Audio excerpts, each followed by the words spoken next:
आप लोग गए थे पाकिस्तान पीपल्स पार्टी को इस्तीफों पर मनाने और इजलास से निकले हैं लॉन्ग मार्च मुलतवी करके।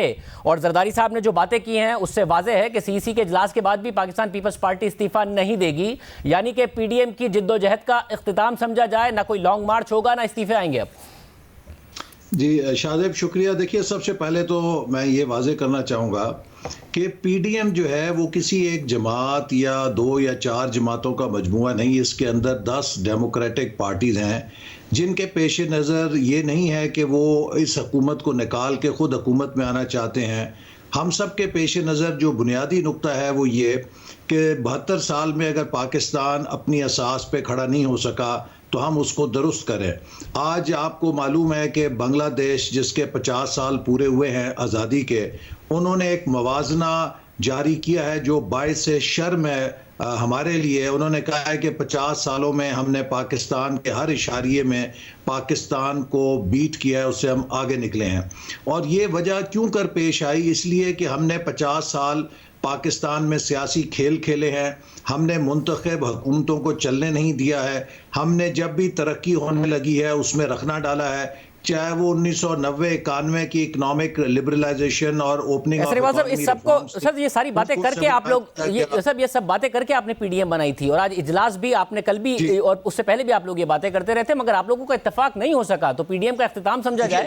मैं वही उस तरफ आ रहा हूँ कि हमारे पेश नज़र आज नवाज शरीफ साहब ने भी इजलास में मुखातिब होकर यही कहा कि ये फैसला कीजिए आप सब कि क्या आपके पेश नज़र सिर्फ हुकूमत बदलना है, वापस चीफ मिनिस्टर या प्राइम मिनिस्टर बनना है।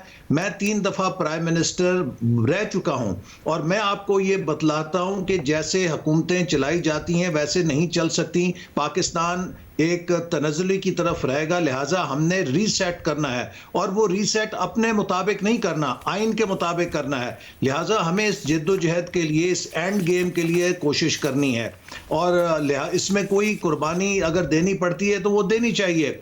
अब 9 जमातों का ये ख्याल था कि लॉन्ग मार्च उस सूरत में मौसर होगी कि अगर हम साथ ही असेंबली से इस्तीफों का ऐलान करें, चूँकि उससे एक इतना बड़ा बहरान पैदा होगा। जब आप 400 सीटों से मुस्ताफ़ी होंगे, ज़िमनी इलेक्शन नहीं हो सकते, फिर जनरल इलेक्शन ही होंगे और अगर उस बहरान से निकलने के लिए जनरल इलेक्शन चाहिए तो वो फिर उस पैकेज के ऊपर होंगे जो सब जमातें इत्तफाक करेंगी आज़ाद शफाफ इलेक्शन के लिए। जब तक इस निज़ाम पर जो धांधली से खड़ा किया गया है, एक कारी ज़रब नहीं लगेगी इस्तीफों की, ये नहीं गिरेगा।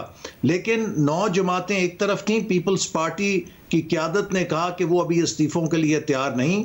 लिहाजा एंड में मौलाना फजलुर रहमान साहब ने उन्हें कहा कि हम आपको ये मौका देते हैं कि आप अपनी सीईसी के पास जाएं और आप हमें बतलाएं कि क्या आप पीडीएम के इस फैसले के साथ मुत्तफिक हैं या पीडीएम से अपनी राह जुदा करना चाहते हैं। इसलिए ये मुनासिब था कि पीपल्स पार्टी जो एक बड़ी जमात है और उसका भी एक जमहूरी पस मंज़र है, उसे ये मौका दिया जाए कि वो यकसू हो अपने अंदर और वो भी इस जद्दोजहद में, जो कि एक तारीखी जद्दोजहद है, अगर खुदा ना खास्ता पीडीएम टूटती है या उसमें कोई ताकत कम होती है किसी एक जमात की, ये भी एक बड़ा तारीखी हादसा होगा और जिस पर भी ये मलबा गिरेगा वो तारीख में ये मलबा उठा नहीं सकेगा।